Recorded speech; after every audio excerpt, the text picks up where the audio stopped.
இயேசுவே நன்றி. Hallelujah. Praise the Lord. Praise you, Jesus. Thank you, Jesus. ரத்தத்தால் எங்களை கழுவும் ஆண்டவரே, தூய்மையாக்கும், விடுதலை தாரும். Cleanse us from all sin, from all iniquity, from all transgression, purify, sanctify us. ஜீவ தண்ணீரை ஊற்றும் ஆண்டவரே, எங்கள் உள்ளிலும் எங்கள் மேலும். இயேசுவே நன்றி. Hallelujah. Praise the Lord. Praise you, Jesus. Thank you, Jesus. Hallelujah. Mother Mary, intercede for us. Hallelujah. Praise the Lord. Praise you, Jesus. Thank you, Jesus. வாரும் தூய ஆவியானவரே, ஒளியாக வாரும். இயேசுவே நன்றி. Hallelujah. Praise the Lord. Praise you, my King. Praise you, Savior. Praise you, Healer. Praise you, Redeemer. Amen. இன்னைக்கு யோபின் புத்தகம் 23வது அதிகாரத்துல இருக்கிறோம். இங்க பல விஷயங்கள் நம்ம கேள்விப்பட்டதா இருக்கலாம். ஆனா அவர் சொல்ற ஒரு 13வது வசனத்திலிருந்து 17 வரைக்கும் நீங்க தியானித்தீங்க அப்படின்னு சொன்னா, கடவுளை யார் எதிர்க்க முடியும்? அவரு நினைப்பதை அவரு செய்கின்றார். அவரை உதவி செய்வதற்கு யாரும் தேவை கிடையாது. அவரோட மனதை மாற்ற முடியாது. மனதை நம்மளால மாற்ற முடியாது அப்படின்னு சொல்லி, அவர் சிந்தனைகள் நம்மள சிந்தனைகளை விட மேலான சிந்தனைகள் அப்படின்னு சொல்லி ஒரு ஒரு இறை அன்மையை பத்தி அவர் வெளிப்படுத்துகின்றார். யோபின் புத்தகம் 23வது அதிகாரத்துல 13லிருந்து 17 வாசிக்கிறீங்களா? ஆனால் அவர் ஒரு முடிவை எடுத்தால் யாரால் மாற்ற முடியும்? ஏனெனில் எதை அவர் விரும்புகிறாரோ அதை அவர் செய்கிறார். ஏனெனில் எனக்கு அவர் குறித்துள்ளதை அவர் நிறைவேற்றுவார். இத்தகையன பல அவர் உள்ளத்தில் உள்ளன. ஆகையால் அவர் முன் நடுங்குகின்றேன். அவரை பற்றி நினைக்கையில் திகிலடைகின்றேன். இறைவன் என்னை உளம் குன்ற செய்தார். எல்லாம் வல்லவர் என்னை கலங்க செய்தார். ஏனெனில் இருள் என்னை மறைக்கிறது. காரிருள் என் முகத்தை கவ்வுகிறது. ஆமென். அவரு யாரால கடவுளை எதிர்க்க முடியும் அப்படின்னு சொல்லி அவரு புலம்புகின்றார். உண்மையாக சொன்ன எல்லாம் வல்ல கடவுள் நம்ம அப்பாவா இருக்கிறார் அப்படின்னு இருக்கும்போது, நம்ம தகப்பனாக இருக்கிறாரு அப்படின்னு இருக்கும்போது, நமக்கு அது ஒரு சமாதானமும் ஒரு தைரியத்தையும் கொடுக்க வேண்டிய ஒரு விஷயம். ஆனா சில பேருக்கு நீங்க பாத்தீங்கன்னா, உண்மையா கடவுளை விண்ணக தந்தை நம்ம தந்தையாக ஏற்றுக்கொள்ளாத வரைக்கும் நமக்கு அது இந்த உலக சார்ந்த மக்கள், முக்கியமா உலம்ப சார்ந்த மக்கள், கடவுளோட ஒரு உறவில்லாத மக்கள், கடவுள் மேல நம்பிக்கை இல்லாதவர்கள், அவங்களால இந்த ஒரு விஷயத்தை ஏற்றுக்கொள்ளவே முடியாது. இது ஏற்றுக்கொள்ள முடியாத ஒரு அவங்களால, ஏன்னா ஆணவம், உள்ளத்துல ஆணவம் இருக்கு, அதை கீழ்ப்பிடிக்க முடியாது அவங்களால. அந்த கீழ்ப்படுகின்ற ஒரு உள்ளம் இல்லை அவங்களுக்குள்ள. இது ஒரு சக்தி கொடுக்கின்ற ஒரு ஒரு ஒரு கடவுளை பற்றி ஒரு விஷயமாக அவங்களால சிந்திக்க முடியறது கிடையாது. அவரு நமக்காக மேலான திட்டங்களை வைத்திருக்கின்றார் அப்படின்னு சொல்லி அவங்களால ஏற்றுக்கொள்ள முடிவது கிடையாது. இறையன்மையை பற்றி புனித தோமியார், தாமஸ் அக்வினஸ் அவர் சொல்ற ஒரு சில முக்கியமான விஷயங்கள் நம்ம இன்னைக்கு தியானிக்க போறோம். அவர் தான் எல்லாமே எல்லாமே இந்த உலகத்துல இருக்கின்ற உருவாக்கின எல்லாம் அவர் தான் ஆளுகின்றார். திருவெளிப்பாடு 19வது அதிகாரத்துல 6வது வசனம், அதுல கடைசி பகுதியை நீங்க எடுத்து வாசிச்சீங்கன்னா கூட அற்புதமான ஒரு விஷயத்த விவிலியத்துல எல்லா இடத்துலயும் அது வெளிப்படுத்துகின்ற விஷயம்தான். கடவுள் ஆளுகின்றார் அப்படின்னு சொல்லி திருவெளிப்பாடு 19:6 கடைசியில ஹalleluya அப்படின்னு சொல்லி அது மட்டும், அந்த பகுதி மட்டும் வாசிக்கிறீங்களா? ஹalleluya. நம் கடவுளாகிய ஆண்டவர் எல்லாம் வல்லவர். அவர் ஆட்சி செலுத்துகின்றார். ஆமென். ஆமென். அவர் ஆட்சி செலுத்துகின்றார். நம்ம உள்ளத்துலன்னு கிடையாது, இந்த உலகத்துல தேசங்களில் எல்லா இடத்துலயும் அவர் தான் ஆட்சி செய்து கொண்டிருக்கின்றார். நம்ம பல நேரத்தில் நமக்கு ஏற்றுக்கொள்ள முடியாத ஒரு விஷயமா கூட இருக்கலாம். நம்ம புரிஞ்சுக்க முடியாத விஷயம் அதெல்லாம் சில நேரத்துல நம்ம முழுமையாக. திருப்பாடல் 103 அதுல 19வது வசனத்தை எடுத்து வாசி பாருங்க. அவரோட அரியணை விண்ணகத்துல இருக்கின்றது, அவர் இங்க ஆழ்ந்து கொண்டு இருக்கின்றார். எல்லாம் அவரு விருப்பப்படி விருப்பம் இல்லாம நடக்காது. தீமையும் அவர் நன்மையாக மாற்றுகின்ற கடவுள். அவர் வழியாக தான் எல்லாம் உருவாக்கப்பட்டது அப்படின்றத முதல்ல நம்ம புரிஞ்சுக்கணும். திருப்பாடல் 103 19வது வசனம் வாசிக்கிறீங்களா? ஆண்டவர் தமது அரியணையை விண்ணகத்தில் நிலைநிறுத்தியுள்ளார். அவரது அரசு அனைத்தின் மீதும் பரவியுள்ளது. ஆமென். ஆமென். கொலோசியர் 1வது அதிகாரத்துல 16 17 இன்னும் ஆழமாக இதுல வந்து ஏஞ்சல்ஸா இருக்கட்டும், விண்ணகமா இருக்கட்டும், மன்னகமா இருக்கட்டும், எல்லாம் நம்மளால பார்க்கக்கூடிய விஷயங்கள், பார்க்க முடியாத விஷயங்கள் எல்லாம் வந்து அவர் வழியாக தான் உருவாக்கப்பட்டது. கொலோசியர் 1வது அதிகாரத்துல 16 17 வாசிக்கிறீங்களா? ஏனெனில் விண்ணில் உள்ளவை, மண்ணில் உள்ளவை, கட்புலனாகுபவை, கட்புலனாகாதவை, அரியணையில் அமர்வோர், தலைமை தாங்குவோர், ஆட்சியாளர், அதிகாரம் கொண்டோர் ஆகிய அனைவரும் அவரால் படைக்கப்பட்டனர். அனைத்தும் அவர் வழியாய் அவருக்காக படைக்கப்பட்டன. அனைத்துக்கும் முந்தியவர் அவரே. அனைத்தும் அவரோடு இணைந்து நிலை பெறுகின்றன. ஆமென். ஆமென். நம்ம இது வந்து வாசிக்கும் போது இந்த உலகத்துல ஆட்சி செலுத்திட்டு இருக்கிறோம் நம்ம சிந்திப்போம். அதை குறிக்கிற ஒரு விஷயம் கிடையாது. அது வந்து தூதர்களை, ஏஞ்சல்ஸ், லூசிஃபர் இவங்கெல்லாம் வந்து ஏஞ்சல்ஸை வந்து குறிக்கின்ற ஒரு விஷயம். அது அவங்களோட அதிகாரத்தை குறிக்கின்ற ஒரு விஷயம். ஏஞ்சல்ஸ்லேயே வந்து டிஃப்ரெண்ட் கிளாஸஸ் ஆஃப் ஏஞ்சல்ஸ், வெவ்வேறு அதிகாரமும் கிருபையும் இருக்கின்ற ஏஞ்சல்ஸ் இருக்கிறாங்க. அதை குறிக்கின்ற ஒரு விஷயம். ஆண்டவர் வந்து ஆனாலும் வந்து அவர் நம்மளோட அவரு வசிக்கின்றார், நம்மோடு இருக்கின்றார். அவரு நம்மளோட சுதந்திரம், நம்ம ஆண்டவர் வந்து ஆதிக்கம் செலுத்துகின்றார் அப்படின்றது உண்மைதான். நம்ம சுதந்திரத்தை வந்து நமக்கு சுதந்திரம் தந்திருக்கின்றார். அந்த சுதந்திரத்தையும் பயன்படுத்தி அவர் வந்து நம்ம தவறுகள் செய்தாலும் அதையும் பயன்படுத்தி அவர் திருவுளத்துக்காக அவர் மாற்றுவார். அதை நம்ம வந்து முழுமையாக நம்ம ஒரு வாட்டி தியானித்திருக்கிறோம். இப்போ இன்னைக்கு அதை பத்தி வந்து ஆழமா தியானிக்கல. முக்கியமா அவரோட வல்லமை, நமக்கு சுதந்திரம் தந்திருக்கின்றார். ஆனால் இந்த சுதந்திரத்தை நம்ம எப்படி பயன்படுத்துறோம், இததான் நம்ம முக்கியமா நம்ம சிந்திக்க போற ஒரு விஷயம். ஒரு எடுத்துக்காட்டுக்காக சொல்றேன். இது உங்க வீடு பத்தி எடுத்துக்கோங்க. உங்க வீடு எடுத்துக்கோங்க, சரிங்களா? உங்க வீட்டுல நீங்க இருக்கிறீங்க. நீங்களும் சரி, உங்க கணவரும் உங்க மனைவியும் சேர்ந்து நீங்க வந்து கட்டின வீடா இருக்கும். அற்புதமான ஆண்டவர் கொடுத்த ஒரு ஆசீர்வாதம் தான், நல்ல விஷயம். ஆனா உங்க வீட்டுல உங்களுக்கு குழந்தைங்க இருக்கிறாங்க. அவங்க எல்லா சூழ்நிலையிலையும் நீங்க சொல்ற விதத்துலதான் வந்து அவங்க செயல்படுறாங்களா? முதல் கேள்வி இதுதான். உங்க அப்பா அம்மா இருப்பாங்க, நீங்க கட்டின வீடா இருக்கலாம். ஆனா அவங்க வந்து நீங்க எதிர்பார்க்கின்ற விதத்துல வந்து பல நேரத்துல வந்து செயல்படுவது கிடையாது. பிறந்தவங்களும் சரி, சரி, கூட இருக்கின்றவர்களும் சில நேரத்தில் மனைவியும் சரி, கணவரும் சரி, நம்ம எதிர்பார்க்கின்ற விதத்துல செயல்படுவது கிடையாது. நம்ம சில நேரத்தில் நம்ம வெறுக்கின்ற ஒரு விதத்துல செயல்படலாம். வெறுக்கின்ற விதத்தில் செயல்படுவதற்கும் வாய்ப்புகள் இருக்கு. அப்படி இருக்கும்போது நமக்கு அந்த நேரத்தில் நமக்கு எப்படி இருக்கு? உங்க வீட்டுல இப்படி இருக்கிறாங்க. சில குடும்பத்துல எல்லாம் பாத்தீங்கன்னா ரொம்ப மோசமாக பாவத்தின் உச்சகட்டத்துல வந்து இருக்கின்றவர்கள் இருக்காங்க. வீட்டிலேயே வந்து குடிக்கிறது, வீட்டிலேயே வந்து பல தவறுகளை செய்வது. என்னோட கூட இருந்த ஒருத்தர் வந்து சொன்னார், அவரோட மகன் எப்படி அவங்க இல்லாத நேரத்துல வந்து வீட்டுல வந்து பொண்ணுங்களும் வந்து கஞ்சாவும் அந்த மாதிரி பல தவறுகளை செய்கின்றவர்கள். அப்ப நமக்கு எப்படி இருக்கும் அந்த மாதிரி செய்யறாங்க அப்படின்னு சொன்னா நம்ம உள்ளம் எவ்வளவு வேதனைப்படும். விண்ணக தந்தைக்கும் அப்படிதான். அவர் கொடுத்த தானங்கள், இந்த வீடு, இந்த உலகம் அப்படின்றது, நம்ம கொடுத்திருக்கின்ற எல்லா தானங்களும் ஆண்டவர் தந்திருக்கின்ற கிருபை அப்படின்றத பல நேரத்தில் நம்ம மறந்துடுறோம். அந்த கடவுளின் திருவுளத்துக்கு ஏற்றபடியாக செய்யணும்னு சொல்லும் போது பல நேரத்தில் அது புரியாது.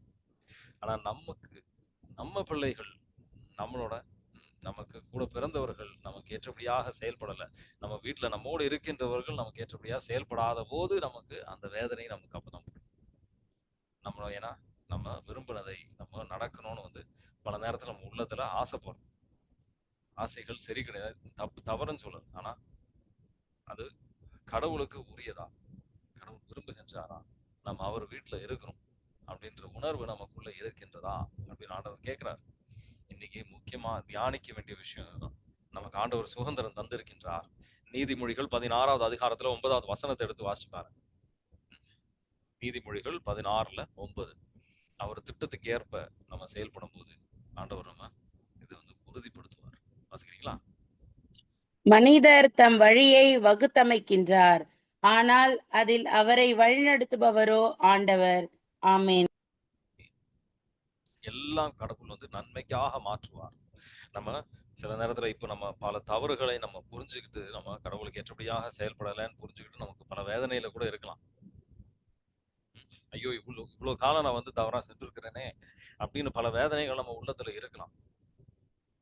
தெரிஞ்சும் தெரியாமலும் பல தவறுகள் நான் செஞ்சிருக்கிறேன் அப்படின்னு இருக்கும். ஆனா எல்லாமே வந்து நன்மைக்காக மாற்றுகின்ற தேவன் நம்மோடு இருக்கின்றார். எல்லாமே நம்ம தீமையும் கடவுள் வந்து நன்மைக்காக மாற்றுவார். நம்ம அர்ப்பணிக்கிறதுக்கு நம்ம வருங்காலத்தையும் கடந்த காலத்தையும் நம்ம அர்ப்பணித்து அவரோட விசுவாசத்துல நம்ம வருகின்றோம் அப்படின்னு சொன்னா அவர் நல்லதுக்காக மாற்றுவார். ரோமியருக்கு எழுதிய திருமுகம் 8வது அதிகாரத்துல 28வது வசனம். சில வசனங்கள் மனப்பாடமா இருக்கணும். இதுல முக்கியமான மனப்பாடமா வைக்க வேண்டிய வசனம் இதுதான். ரோமியருக்கு எழுதிய திருமுகம் 8:28 வாசிக்கிறீங்களா? மேலும் கடவுளிடம் அன்பு கூர்பவர்களோடு, அதாவது அவரது திட்டத்திற்கேற்ப அழைக்கப்பட்டவர்களோடு, அவர்கள் நன்மைக்காகவே ஆவியார் அனைத்திலும் ஒத்துழைக்கிறார் என்பது நமக்கு தெரியும். ஆமென். ஆமென். உண்மையா நமக்கு இது தெரியுமா? இந்த வசனம் நமக்கு இது தெரியுமா? நம்ம விசுவசிக்கிறோமா? நம்ம வாசிக்கிறோம், ஆனா அதுல முழுமையான விசுவாசம் கிடையாது. அனைத்திலும் நன்மைக்காக மாற்றுகின்றார். எனக்கு ஒரே ஒரு கேள்விதான். நம்ம ஜெபிக்கும் போது கடவுளுக்கு நம்ம வாயில வர ஜெபம் கேட்டு நிற்க வேண்டிய ஒரு அவசியம் இருக்கா? பதில் சொல்லுங்க. அன்மியூட் பண்ணியே பதில் சொல்லுங்க, பரவாயில்ல. கேட்டு நிற்க வேண்டிய, நம்ம பதில் சொல்ல வேண்டிய, அவன் என்ன பேச போறான், என் பிள்ளை என்ன பேச போறான்னு வந்து கேட்க வேண்டிய ஒரு அவசியம் இருக்கா?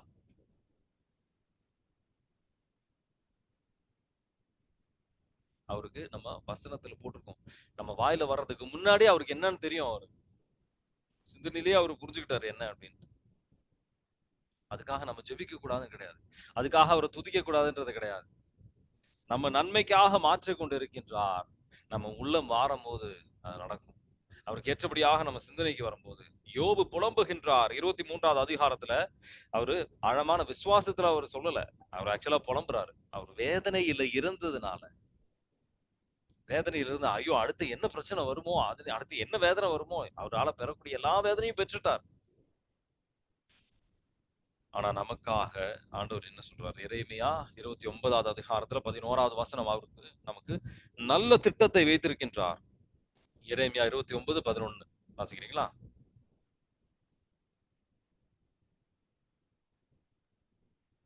ஏனெனில் உங்களுக்காக நான் வகுத்திருக்கும் திட்டங்கள் எனக்கு தெரியும் அன்றோ? அவை வளமான எதிர்காலத்தையும் நம்பிக்கையையும் உங்களுக்கு அளிப்பதற்கான நல்வாழ்வின் திட்டங்களே அன்றி கேடு விளைவிப்பதற்கான திட்டங்கள் அல்ல என்கிறார் ஆண்டவர். ஆமென். ஆமென். ஆதாம் ஏவாள் செய்த பாவம் கூட, ஆதாம் ஏவாள் செய்த பாவத்திலிருந்து அதுவுமே வந்து கடவுள் நன்மையாக மாற்றினார். கடவுள் மீட்புக்காக மாற்றின கடவுள். இயேசு ஆண்டவர் வருகை அதனால நடக்கின்றது. நமக்கு எல்லாமே வந்து நன்மையாக மாற்றுவார். இந்த வாழ்க்கையில எல்லா விஷயங்களுமே நன்மையாக மாற்றுகின்ற கடவுளை நான் வந்து என் வாழ்க்கையில எல்லா விஷயத்திலையும் வந்து நான் பார்த்திருக்கேன். நம்ம வாழ்க்கையில இருக்கின்ற துன்பங்களையும் நன்மையாக மாற்றுவார். நான் வந்து என்னோட சின்ன வயசுல என்னையும் சரி, நான் வந்து தவறாக என்னோட வீட்டுல இருந்த ஒரு வீட்டுல வந்து வேலை செய்ய வந்திருந்த ஒரு பெண்மணி வந்து என்னை வந்து தவறாக வேலைக்கார பெண்மணி வந்து அவங்க வந்து என்ன தவறாக பயன்படுத்த செக்ஷுவலா வந்து பயன்படுத்தி இருந்தாங்க. அது வந்து நான் பல நேரத்துல வந்து கடவுள்கிட்ட கேட்டிருக்கேன், ஆண்டவரே ஏன் இந்த மாதிரி ஒரு சூழ்நிலையெல்லாம் வந்து அனுமதிக்கிறீங்க? நமக்கு அதெல்லாம் வந்து வேதனை கொடுக்கின்ற ஒரு சூழ்நிலை, அதனால சில விளைவுகள், பல வேதனையாக இருக்கின்ற விளைவுகள் நிறைய இருக்கு. நமக்கு கேள்விகள் நம்ம கேட்கணும்னு தோணும், ஆனா கடவுளை அற்புதமா வந்து வெளிப்படுத்தினார். இது வந்து ஆண்டவர் வந்து நன்மைக்காக பயன்படுத்தினார். அதுக்காக இந்த தவறை கடவுள் விரும்பினார் அப்படின்றது கிடையாது. அத முதல்ல நம்ம வந்து புரிஞ்சுக்கணும். இந்த பாவத்தை கடவுள் விரும்புவது கிடையாது அப்படின்றத நம்ம ஆணித்தனமா புரிஞ்சுக்கணும். ஆனா இதை வந்து நன்மைக்காக அவர் பயன்படுத்தினார். இப்ப பல பேர் வந்து கவுன்சிலிங்காக வரும்போது வந்து இந்த ஒரு தவறாக பயன்படுத்தப்பட்டவர்கள் நிறைய பேர் வராங்க. இதே வந்து ஒரு பல முக்கியமா நிறைய பேர் வந்து பெண்மணிகள் தான் அந்த மாதிரி தவறாக பயன்படுத்தப்பட்டு எனக்கு அந்த ஒரு அனுபவம் இருக்கும்போது அவங்களோட வந்து அதை புரிஞ்சுக்கிட்டு பேச முடியாது. முழுமையா நான் புரிஞ்சுக்க முடியும்னு சொல்ல, ஆனா அது புரிஞ்சுக்கிட்டு அவங்களோட பேச முடியும். அவங்களால ஒரு நம்பிக்கையும் வைக்க முடிகின்றது, மனம் திறந்து பேச முடிகின்றது. அதனால வருகின்ற விளைவுகளையும் பத்தி அவங்களால வந்து மனம் திறந்து பேச முடிகின்றது. அது ஒரு ஆசீர்வாதத்துக்காக கடவுள் வந்து பயன்படுத்திக்கிட்டு இருக்கிறார். எல்லாம் வந்து நம்ம நன்மைக்காக பயன்படுத்தக்கூடிய கடவுள் நம்மோடு இருக்கின்றார். அவரோட வல்லமை எல்லாத்துலயும் அவரோட வல்லமை இருக்கின்றது. கடல்ல இருந்து சரி எல்லாத்துலயும் அவரோட வல்லமை இருக்கின்றது. அவரால் செயல்படுத்த முடியாத ஒரு விஷயமும் கிடையாது. அதே நேரத்துல வந்து ஒரு ஸ்கொயரை வந்து ஸ்கொயர் சர்க்கிள் ரெண்டுமே சேர்ந்து இணைந்த ஒரு விஷயத்த செய்யணும்னு சொன்னா பிராக்டிக்கலா செய்ய முடியாத விஷயங்கள், அது செய்ய முடியாது, அவன் செய்ய முடியாது, அவ்வளவுதான். நான் அதை பத்தி நான் ஆழமா பேச போகல. முக்கியமான ஒரு விஷயம் அப்படின்றது என்னன்னா, ஒரு இது நம்ம நம்ம இருக்கின்றது அப்படின்றது அவரோட வீட்டுல இருக்கின்றோம். அவர் தான் அதோட ஓனர். நமக்கு இதை வந்து அவர் தானமாக கொடுத்திருக்கின்றார். அதை நம்ம எந்த விதத்தில் நம்ம நேரம் கூட, நமக்கு இருக்கிற நேரம் கூட, இது எல்லாமே நம்மளது அப்படின்ற விதத்துல நம்ம செயல்படுறோம். நேரம் கூட நமக்கு அவர் தந்திருக்கின்ற தானம். நம்ம எந்த விதத்துல அதை பயன்படுத்துகின்றோம், அவரை மகிமைப்படுத்துகின்ற விதத்தில் பயன்படுத்துகின்றோமா? அதுதான் வந்து நம்ம இன்னைக்கு முக்கியமா தியானிக்க வேண்டிய விஷயம். ஆண்டவருக்கு மகிமை சேர்க்கின்ற விதத்தில் நம்ம வந்து பயன்படுத்துகின்றோமா? ஒண்ணுமே அவரோட அறிவுக்கோ அவரோட திருவுளத்துக்கு மாறாக நடக்க போறது கிடையாது. அந்த விதத்துக்கு அவர் கொண்டு வந்துருவார். ஏசாயா 46:9, 10 வாசிக்கிறீங்களா? இத பத்தி நம்ம சிந்திக்கும் போது பல கேள்விகள் வரலாம். ஏன் அவங்களுக்கு இன்னும் நான் வந்து இவ்வளவு ஜெபிச்சிருக்கிறேன், இன்னும் அவங்களுக்குள்ள ஒரு மன மாற்றம் இன்னும் வரலையே ஆண்டவரே அப்படின்னு சொல்லி, ஏன் இந்த விஷயம் நடக்கல, ஏன் அந்த விஷயம் நடக்கலன்னு பல கேள்விகள் இருக்கலாம். ஏசாயா 46:9, 10 வாசிக்கிறீங்களா? தொன்று தொட்டு நிகழ்ந்தவற்றை நினைத்து பாருங்கள். நானே இறைவன், என்னை அன்றி வேறு கடவுள் இல்லை, என்னை போன்று வேறு எவரும் இல்லை. பின் நிகழவிருப்பதை தொடக்கத்திலே நான் அறிவித்தேன், இனி நடப்பனவற்றை பண்டை காலத்திலேயே முன்னுரைத்தேன். என் திட்டம் நிலைத்திருக்கும், என் விருப்பத்தை நிறைவேற்றுவேன் என்றுரைத்தேன். ஆமேன். ஆமீன். அவரு ஆதிக்கம் எது மேல மற்றும் செலுத்துகின்றார்? நடந்த விஷயங்கள்லயா, இல்ல வருங்கால விஷயங்கள்லயும் அவருக்கு தெரியும் என்னென்ன நடக்க போகுது அப்படின்றது அவருக்கு தெரியும். என் வாழ்க்கையில எனக்கு மிகப்பெரிய ஆச்சரியம் கொடுத்த ஒரு விஷயம் என்னன்னா, 18 வயசுல ஒரு தீர்க்கதரிசி எனக்காக ஜெபித்து வந்து அவர் சொன்ன ஒரு விஷயம். நான் ஒரு பெரிய ஒரு தோட்டத்தை பாக்குறேன். அந்த தோட்டத்துல பல இந்த சன்ஃப்ளவர் அது வந்து சூரியனை பார்த்து நடக்கிற ஒரு பூ. அந்த பூ வந்து சூரியன் எப்படி போகுதோ சூரியன் அப்படி அது பார்த்து ஒரு நடக்கும், அது மாறும். அது சூரியன் யாரை குறிக்கின்றது? வெண்ணக தந்தையை குறிக்கின்றது. அவரை நோக்கி பயணம் செய்கின்ற விதத்தில் பல பேரை நான் வழி நடத்துவேன் அப்படின்றது அந்த நேரத்துல எனக்கு அது புரியல. அந்த நேரத்துல அந்த புரியுற அளவுக்கு கொஞ்சம் கூட ஆன்மீக ஞானங்கள் கொஞ்சம் கூட இல்லாம ஆண்டவரை வந்து முதல் முறையாக ஆண்டவர் யாரு அப்படின்னு சொல்லி தேடிட்டு போற ஒரு நேரம். ஆனா அந்த நேரத்திலேயே ஆண்டவர் வந்து ஒரு மேலான திட்டத்தை வைத்திருக்கின்றார். எனக்கு அந்த மாதிரி ஒரு மேலான திட்டத்தை வச்சிருக்கோம். அதே மாதிரி நம்ம ஒவ்வொருத்தருக்கும் அற்புதமான திட்டம். எரேமியா 29:11 போட்டிருக்கிற மாதிரி நம்ம விலையேற பெற்றவர்கள் கடவுள் கண்ணிலையில. நம்ம ஒவ்வொருத்தருக்கும் அற்புதமான திட்டங்களை வைத்திருக்கின்றார். அதை தேடி போறீங்களா? அதை தேடி போறதுக்கு நீங்க தயாரா இருக்கீங்களா? எரேமியா 29:11 வாசிக்கிறீங்களா? ஏனெனில் உங்களுக்காக நான் வகுத்திருக்கும் திட்டங்கள் எனக்கு தெரியும் அன்றோ, அவை வளமான எதிர்காலத்தையும் நம்பிக்கையையும் உங்களுக்கு அளிப்பதற்கான நல்வாழ்வின் திட்டங்களே அன்றி கேடு விளைவிப்பதற்கான திட்டங்கள் அல்ல என்கிறார் ஆண்டவர். ஆமென். ஆமென். நல்வாழ்வின் திட்டங்கள். ஆண்டவருக்கு ஒரு தீமை வழியாக தான் நன்மை செய்யணும்னு அவசியம் கிடையாது. நான் தீமையை நம்ம அர்ப்பணிக்கும் போது அதை நன்மைக்காக அவரு பயன்படுத்துவார். அதுக்காக தீமை வேணும்னு அவசியம் கிடையாது. மற்றவர்கள் செய்த தீமையும் நன்மையும் எல்லாம் அற்புதமா பயன்படுத்துவார். சில பேர் சொல்லுவாங்க, குடுக்காரன் நல்ல காலம் பிறக்க போகுது அப்படின்னு. நம்ம ஆண்டவர் அப்படி கிடையாது. நல்ல காலத்துக்காக நம்ம சும்மா பொருந்து பல்ல கடிச்சு காத்து நிக்கணும்னு அவசியம் அப்படி இல்லை. நம்ம விசுவாசத்தோட மகிழ்ச்சியோட நம்ம வரும் காலம் ஆண்டவர் நன்மைக்காக மாற்றுவார் என்ற விசுவாசத்தோட முன்னாடி போக சொல்றாரு. இயேசு ஆண்டவருடைய இறப்பை அந்த மாதிரி கடவுள் பயன்படுத்தினார். நம்ம வாழ்க்கையில வருகின்ற ஒரு துக்கங்கள், வேதனைகள், சோகங்கள் எல்லாம் ஆண்டவர் பயன்படுத்துவார். நீங்க அதுக்காக காத்து நிக்க தயாரா? ஆண்டவர் கேட்கிற கேள்வி அது. அதுக்காக மகிழ்ச்சியுடன் காத்து நிக்க தயாரா? மீட்பு பல நேரத்துல என் குடும்பத்துல இவங்களுக்காக ஜெபிச்சுட்டு இருக்கிறவங்க, ஆனா ஒரு மாற்றமும் நான் பார்க்க முடியலையே ஆண்டவரே அப்படின்னு நமக்குள்ள பல கேள்விகள் இருக்கின்றது. என் கணவருக்காக, என் சகோதரனுக்காக, சகோதரிக்காக ஜெபிக்கின்ற நிறைய பேர் நம்ம மத்தியில இருக்கு. ஆனா ஒரு மாற்றமும் நான் இன்னும் பார்க்கலையே. எபேசியர் 1 அதிகாரம் 4-5 நம்ம இந்த உலகம் படைப்பது முன்னாடியே ஆண்டவர் நம்மளை தேர்ந்தெடுத்திருக்கின்றார். நம்பிக்கை வைங்க. எபேசியர் 1 அதிகாரத்துல 4-5 வாசிக்கிறீங்களா?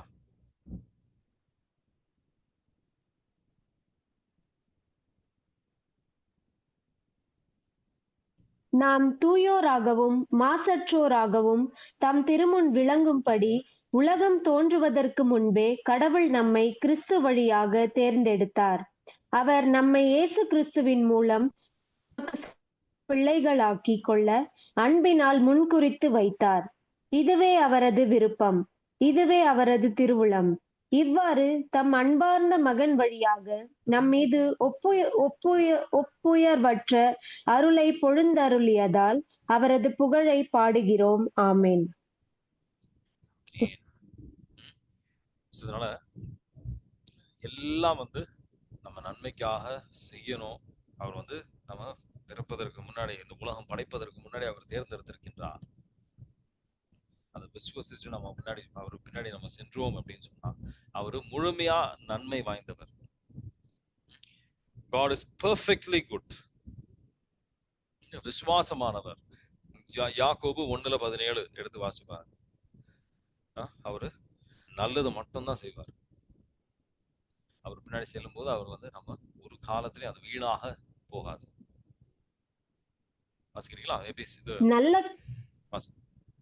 நல்ல கொடைகள் அனைத்தும் நிறைவான வரமெல்லாம் ஒளியின் பிறப்பிடமான விண்ணக தந்தையிடமிருந்தே வருகின்றன. அவரிடம் எவ்வகையான மாற்றமும் இல்லை. அவர் மாறிக்கொண்டிருக்கும் நிழல் அல்ல. ஆமென். அவர் மாறிக்கொண்டிருக்கின்றவர். நம்ம கொஞ்சம் கோபம் வந்துச்சுன்னா நம்ம நல்லது செய்யாம இருக்கலாம். கடவுள் அப்படி கிடையாது.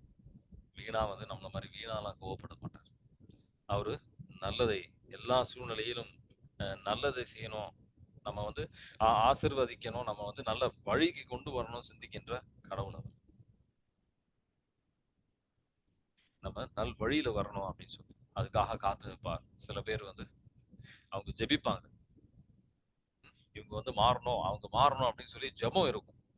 நல்ல விஷயம், தப்பு கிடையாது. ஆனா அந்த மாற்றம் வருவதற்கு நமக்குள்ள சில மாற்றங்கள் கடவுள் எதிர்பார்க்கின்றார். நமக்குள்ள அந்த மாற்றத்தை நம்ம வர்றதற்கு தயாரா இல்லை. அவங்க மாறணும்ன்றதுதான். நம்ம தான் அவங்க மாறுவதற்கு ஒரு தடையாக இருக்கின்றோம் அப்படின்றத நம்ம சில நேரத்துல உணர்வது கிடையாது. சில நேரத்துல ஆண்டவர் தருகின்ற கிருபையோட நம்ம உழைக்கணும். நமக்கு முழு சுதந்திரம் இருக்கின்றதுன்றது நம்ம மறந்துடக்கூடாது. அவரோட கிருபையோட நம்ம ஒத்துழைக்கும் போது அவரோட திட்டம் நம்ம வாழ்க்கையில நிறைவேறும். திட்டம் நம்ம வாழ்க்கையில நிறைவேறுவதற்கு அவரோட கிருபையோட நம்ம உழைக்கும் போது, நம்ம ஒத்துழைக்கும் போது நடக்கின்ற ஒரு மிகப்பெரிய ஒரு விஷயம், ஆசீர்வாதம். நம்ம உள்ளத்தை முழுமையாக அர்ப்பணிப்பதற்கு, அவர் திருவுளம் மட்டும் நாடி செல்வதற்கு, இது ஆண்டவரே, இது உங்க வீடு, இது என் வாழ்க்கையில் நீங்க தந்திருக்கின்றது, நீங்க தந்திருக்கின்ற நேரம், உங்களுக்காக எல்லா சூழ்நிலையிலும் செயல்படுகின்ற ஒரு பிள்ளையாக எங்களை மாற்றும். தானியேல் நூல் 9வது அதிகாரம் 19வது வசனம், வசனத்தை எடுத்து வாசிச்சு பாருங்க. உங்க நாமத்திற்காக இயேசு ஆண்டவரோட கிறிஸ்துவர்கள் என்று பேரு வைத்து நம்ம நடந்துட்டு இருக்கோம். ஒரு நியூஸ் பேப்பர்ல வருதுன்னா என்ன போடுறாங்க? கிறிஸ்துவன் இந்த மாதிரி செஞ்சான் அப்படின்னு தான். ஆண்டவர் நாமத்தை கொண்டு நம்ம எல்லா இடத்துல நம்ம நம்ம பேர்லாம் சொல்லும் போதே புரிஞ்சுக்குவாங்க கிறிஸ்துவன் அப்படின்னு சொல்லி. ஆண்டவருக்கு ஏற்றபடியாக நம்ம எல்லா இடத்துலயும் நடக்கிறோமா? தானியேல் 9வது அதிகாரத்துல 19வது வசனம் வாசிக்கிறீங்களா?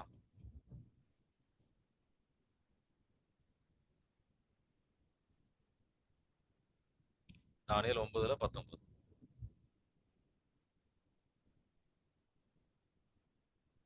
என் தலைவரே கேளும், என் தலைவரே மன்னித்தருளும், என் தலைவரே செவி கொடுத்து செயலாற்றும், என் கடவுளே உம்மை முன்னிட்டு காலம் தாழ்த்தாதையும், ஏனெனில் உமது நகரமும் மக்களும் உமது பெயரை தாங்கியுள்ளன. ஆமேன். அல்லேலூயா. ஆமீன். ஹல்லேலூயா. இத இன்னைக்கு இத தியானிங்க. ஆண்டவர் நல்லவர். கிருபை, மேலான கிருபைகள் நிறைவா நம்ம ஆசீர்வதிக்க ஆண்டவர் விரும்புகிறார். யோவான் நற்செய்தி 1வது அதிகாரத்துல 16வது வசனம், அதையும் வாசித்து நம்ம முடிப்போம். இன்னைக்கு தருகின்ற கடவுள் தருகின்ற ஆசீர்வாதம் இதுதான். உங்களுக்காக ஆண்டவர் தந்திருக்கின்ற ஆசீர்வாதம் இதுதான். அவர் நிறைவானவர். அவர் நிறைவிலிருந்து அவர் நமக்கு மேலான ஆசீர்வாதங்கள் தருவதற்காக தந்திருக்கிறார். நம்ம அதுக்காக அதை நம்ம பெறுவதற்கு நம்ம ஆயத்தமாயிருக்கின்றோமா? எல்லார் கையிலும் ஆசீர்வாதம் வந்துடாது. நம்ம அதுக்காக நம்ம ஆயத்தப்பட்டிருக்கிறோமா? அதை நம்ம பெறுவதற்கான ஒரு நம்ம மனநிலை இருக்கின்றதா? நம்ம விசுவசிக்க நம்ம தயாரா? யோவான் நற்செய்தி 1:16. நான் ஒரு இவரது நிறைவில் ஒரே நிமிஷம் நான் ஒரு எடுத்துக்காட்டுக்காக சொல்றேன். இந்த வசனம் வாசிக்கிறதுக்கு முன்னாடி எடுத்துக்காட்டுக்காக சொல்றேன். சில நேரத்துல ஜெபிக்கும் போது ஆண்டவரே உங்க உங்க சபைக்காக, திருச்சபைக்காக சில கிஃப்ட்ஸ், சில தானங்களை கேட்பேன் கடவுள்கிட்ட. ஆண்டவரே இந்த கிஃப்ட் வேணும், இந்த கிஃப்ட் வேணும் உங்க மக்களுக்காக பயன்படுத்துவதற்காக அப்படின்னு சொல்லிட்டு. சில நேரத்துல அந்த கிஃப்டை காட்டுவார், ஆனா கிஃப்ட் திறந்து இருக்காது. உனக்காக நான் வச்சிருக்கிறேன் மகனே, நான் உனக்காக வச்சிருக்கிறேன், மகளே உனக்காக வச்சிருக்கிறேன்னு ஆண்டவர் சொல்றாரு. ஆனா அதை பெறுவதற்கு நான் இன்னும் தயாராகல. நான் உங்களை எல்லாரோட பெஸ்ட் அப்படின்னு சொல்லுவேன். நம்ம நம்ம தயார் நிலைக்கு வரும்போது ஆண்டவர் அந்த கிஃப்ட் தருவார். அதெல்லாம் அவரோட தகப்பனாக பிள்ளைகளுக்கு தருவதற்காக தான் இதெல்லாம் வச்சிருக்கிறேன். யோவான் நற்செய்தி 1:16 வாசிக்கிறீங்களா? இவரது நிறைவிலிருந்து நாம் யாவரும் நிறைவாக அருள் பெற்றுள்ளோம். ஆமென். நிறைவாக பெறுகின்ற பிள்ளைகளாக எங்களை மாற்ற மாட்டவரே, எங்க உள்ளத்தை அர்ப்பணிக்கிறோம், எங்க வாழ்க்கையை அர்ப்பணிக்கின்றோம். உங்க ரத்தத்தால் எங்களை கழுவ மாட்டவரே, தூய்மையாக்கும் விடுதலை தாரும். அனைத்து விதமான உள்ளத்தில் இருக்கின்ற தவறான சிந்தனைகள், மனதில் சிந்தனைகள் நீங்கட்டும் ஆண்டவரே. Bind and cast every unclean spirit, Father, in the mighty name of Jesus, I pray. ஜீவ தண்ணீரை ஊற்றும் ஆண்டவரே, எங்கள் மேலும் எங்கள் உள்ளிலும் உங்க வார்த்தைப்படி எங்களை மாற்ற மாட்டவரே. வார்த்தைகள் ஏற்றபடியாக நடக்கின்ற பிள்ளைகளாக எங்களை மாற்றும். அதற்கு தடையாக இருக்கின்ற எல்லா சிந்தனையும் கட்டி நிர்மலமாக்கப்படுத்தும் ஆண்டவரே. எல்லா ஆவிகளும் கட்டி நிர்மலமாக்கப்படுத்தும். சமாதானத்தின் ஆவி ஊடுருவி செல்லட்டும். Receive the peace of Christ in the name of Jesus we pray. Amen. God bless you. Have a nice day.